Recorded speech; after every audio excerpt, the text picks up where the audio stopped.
மதிமுகவில் பொருளாளராக இருந்த மாசிலா மணி கட்சியின் உறுப்பினர் பதவி உள்ளிட்ட அனைத்து பொறுப்புகளில் இருந்தும் விலகுவதாக தொலைபேசி வாயிலாக தந்தி டிவிக்கு அளித்த பேட்டியில் தெரிவித்தார். இந்த பேட்டியை தற்போது கேட்கலாம். நான் இப்போ என்னுடைய அனைத்து பொறுப்புகளிலிருந்து நான் தற்சமயம் நான் விலகிட்டேன் சார். இதான் இன்னைய சூழலில் தற்காலிகமாக நான் பதவியிலிருந்து இப்போ பொருளாளர் பொறுப்புல இருந்தும் அனைத்து உறுப்பினர்ல இருந்தும் நான் விலகிட்டேன். காரணங்கள் சார் சில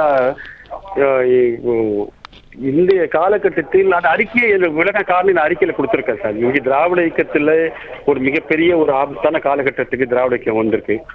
ஸோ திராவிட இயக்கத்தை வீழ்த்துறதுக்காக இந்த சக்திகள் இன்னைக்கு வேலை செஞ்சுட்டு இருக்காங்க. அப்படிப்பட்ட சூழ்நிலையில் திராவிட இயக்கத்தை காப்பாற்றுறதுக்கு இந்த திராவிட இயக்க உணர்வால் ஓர் அணியில இருந்து கைகோர்த்து போராடணுன்ற கருத்தை நான் வலியுறுத்தினேன்.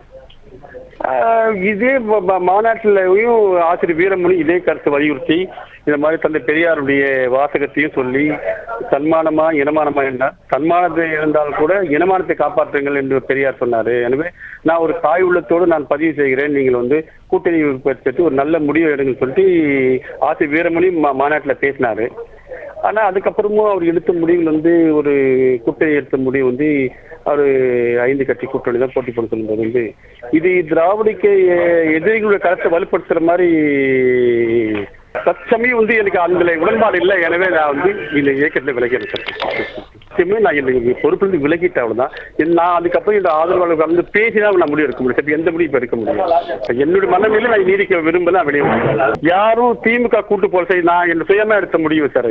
22 காலம் அவர்கள் இருந்திருக்கேன். என்னுடைய சுயமா எடுத்த முடிவு யாரும் என்ன கூப்பிடல, யாரும் அழைச்சு நான் போகல சார்.